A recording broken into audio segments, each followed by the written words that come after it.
Okay, here we go. 2023 granny square temperature blanket. My first square on my design, if you're doing my design, or then the first square is going to be one of those solid squares that we talked about using to practice. So this is actually not going to be a daily color changing square. So I'm going to come back and do these solid squares, I think, at the end of the year, when I can see what the colors around it look like, so I can choose a color from nearby. And then so week 1 is actually going to be my number 2 square, which you can see the circle ones are sunburst, and then the ones with square in them are granny square. Of course, you can do yours however you want. This is just how I'm going to do mine. And I'm going to work in diagonals so that you can see the temperature gradient. It's going to be colder temperatures here and here, and then the warmer temperatures in the middle, so that it kind of flows together. And today I went ahead and finally did my color scale. Well, I labeled it. And I did it a little bit different this year, because last year I did not end up using the top or the bottom color. And this year I want to be able to use all my colors. So I started it a little bit less, -5 instead of -10, and 105 instead of 110. And then I'm also going to do the real feel temps instead of the actual temps. So today the real feel temp was right at -5. So I get to use this top color on day 1. And that's going to be my light purple color. And I'm going to start this again like I did last year, as if you've never seen yarn before. So everybody likes to pull their yarn through different. Some people take their whole skein apart and make it into a ball. Some people pull from the outside. I pull from the inside, because I feel like that's the easiest way to do it without getting too tangled. So you're just going to try to like jam your fingers in there and just pull up a little bit of yarn until you find the there's going to be a loose end in here somewhere. If you don't find it right away on that side, turn around and look on this side. It's going to be in here somewhere. And sometimes, oh, there it is. So you can finally find the end. And then now, of course, I ended up probably tangling this a little bit to start, but it's not going to be very difficult to deal with that. So there is my end. So the first thing I need to do is make a slip knot. So again, I'm going to make this into a circle with kind of makes an X here. And then I'm going to put this through the circle and pull it through, and then put my hook in there and pull it tight. I don't generally have a tail that long, but I'm trying to do it slowly and clearly so you can see it instead of just whipping it together like I normally would.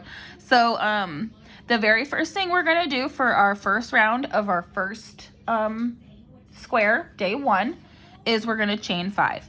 So you are going to yarn over your hook. And oh, I should have reviewed how to hold. So there's different ways to hold it.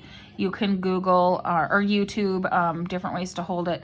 I usually have my thumb right on this thing, and then I hold it like this, kind of like a butter knife. Like I'm cutting a butter knife, and then with a butter knife. And then for my yarn, I weave it through my fingers to just give me a little bit more tension, which is actually probably why I crochet so tight. And I crochet tighter than most people, but I like it and I don't have any trouble, and other people seem to like it, so I'm not going to try to do anything about it. So the first thing you're going to do is chain 5. So you're going to take this yarn over your hook and hook it, pull it through, and then that's your first chain. You're going to do that 5 times. 2, 3, 4, 5. Okay, so I've got 1, 2, 3, 4, 5.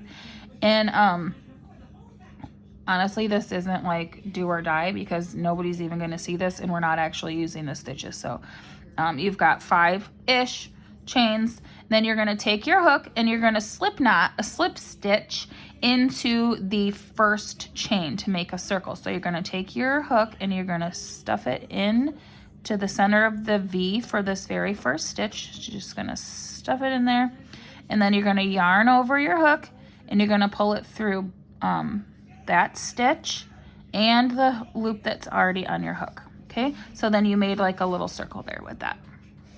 And we're going to be actually working into this circle. We're not going to be working into any of the stitches. So then you're going to chain 2, which is going to count as our first double crochet. Our first round is just going to be 16 double crochets. So this counts as 1. And then for a double crochet, if you remember from the practice video, we yarn over 1 time and stick it into the center of the circle. We're not going into these stitches. We're just going into the circle. And as I said before as well, I like to tuck my tail in and stitch it into my stitches so that it's nice and tight. So you're going to yarn over again. Sorry about that. I'm also making dinner at the same time. So I yarned over, and I'll just start that stitch over so you don't get confused. Okay, so I'm back to just my circle and my chain 2 that I made. So I'm going to yarn over, put it through the center, hold my tail down, yarn over again and pull through. Now I've got 3 loops on my hook. Oops, sorry.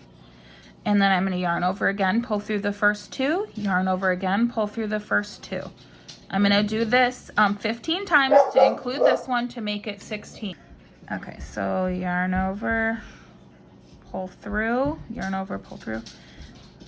First 2, last 2. Yarn over through the center of the circle. Sorry. Yarn over again, come through the circle. You've got 3 loops on your hook. Yarn over, pull through 2, yarn over, pull through 2. Yarn over, go through the center of your circle. Yarn over again, pull through the circle. 3 loops on the hook.